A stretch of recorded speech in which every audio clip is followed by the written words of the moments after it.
Bonjour, troisième volet de nos techniques de développement web. Nous allons cette fois-ci nous attaquer à l'utilisation des cookies.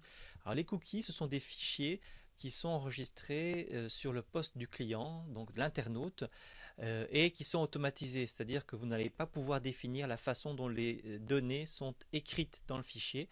Vous allez simplement pouvoir créer ce fichier automatiquement en y mettant des informations que vous voulez sauvegarder chez l'internaute de façon à pouvoir y accéder par la suite. On verra qu'avec la technique des fichiers, eh bien, on fera un fichier qui sera sauvé sur le serveur et qui lui par contre sera personnalisé. Donc vous aurez tout le contrôle sur la façon dont vous écrivez les informations dans ce fichier.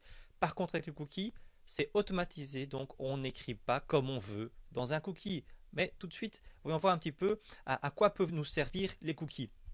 Alors, les cookies peuvent servir à pas mal de choses et je voudrais que pour en savoir plus, vous pouvez tout simplement aller voir ce que fait par exemple Google avec les cookies. Alors, on trouve ça sur le site de Google ici, comment Google utilise les cookies.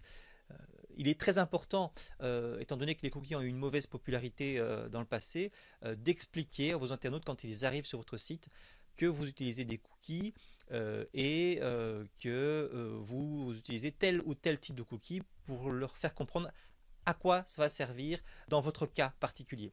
On voit par exemple ici chez Google qu'ils utilisent par exemple des cookies pour sauvegarder les préférences de l'internaute. Par exemple, les sites Google, parce qu'il y en a plusieurs, vous savez bien, par exemple YouTube, par exemple la partie calendar, donc toutes les applications Google vont par exemple enregistrer le choix linguistique de l'internaute. Il a choisi le français ou bien le néerlandais ou bien l'anglais, eh bien il fera ce choix une première fois et puis par la suite il ne devra plus refaire le choix. La localisation également géographique de façon à pouvoir plus facilement localiser lorsque vous faites une recherche sur Google Maps, eh bien Google sait que vous êtes localisé à tel endroit parce que ça a déjà été enregistré lors de vos précédentes recherches dans un cookie. Vous allez donc pouvoir plus facilement utiliser les applications Google puisqu'elles vont vous reconnaître. On peut noter des informations autres comme par exemple la météo locale. Étant donné que vous êtes localisé, vous avez enregistré dans un cookie que vous étiez positionné par exemple à Bruxelles, eh bien il affichera donc la météo de Bruxelles et non pas la météo de Tokyo par exemple. Alors on voit ici que chez Google, le cookie s'appelle Pref. Voilà, et c'est dans ce cookie que ces informations-là sont sauvegardées. Autre type d'utilisation pour la sécurité. En effet, Google, qui est comme pas mal de grands sites souvent victimes de beaucoup d'attaques, doit permettre d'authentifier précisément les utilisateurs et donc éviter les attaques frauduleuses.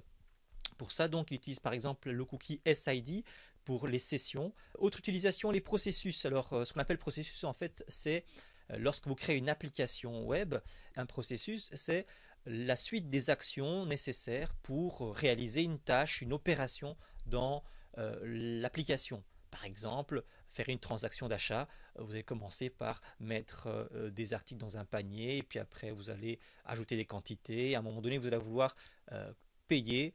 Donc tout ça, c'est une suite d'opérations qui mènent à une opération, une action d'achat.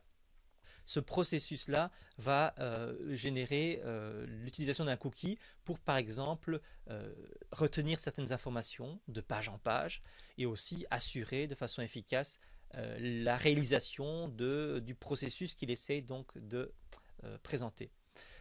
Chez Google, bien, les applications Documents, on peut par exemple créer des traitements de texte, des feuilles de calcul, des diaporamas, etc.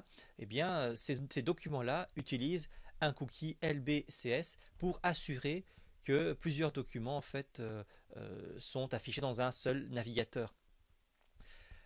Cookie également pour faire de la publicité, pour assurer une meilleure utilisation de la publicité, des publicités qui seront alors plus attractives parce qu'elles correspondront mieux à vos choix et plus rentables pour les éditeurs et les annonceurs parce qu'alors elles cibleront mieux les internautes qui visitent les sites.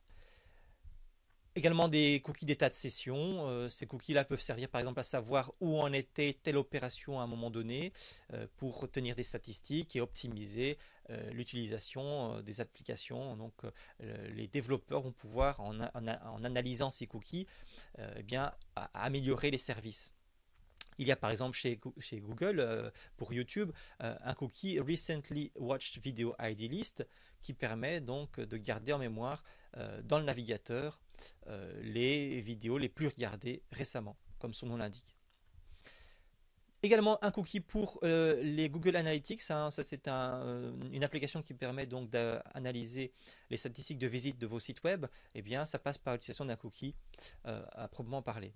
Donc toutes sortes de types de cookies, certains ici sont vraiment propres à Google, mais on peut dire qu'en général les cookies serviront à enregistrer les préférences de l'internaute, à sécuriser vos sites, à réaliser les processus que vous voulez implémenter dans vos applications et éventuellement également aussi à améliorer la publicité pour monétiser, rentabiliser vos sites web. Voilà, les états de session aussi peuvent être très intéressants.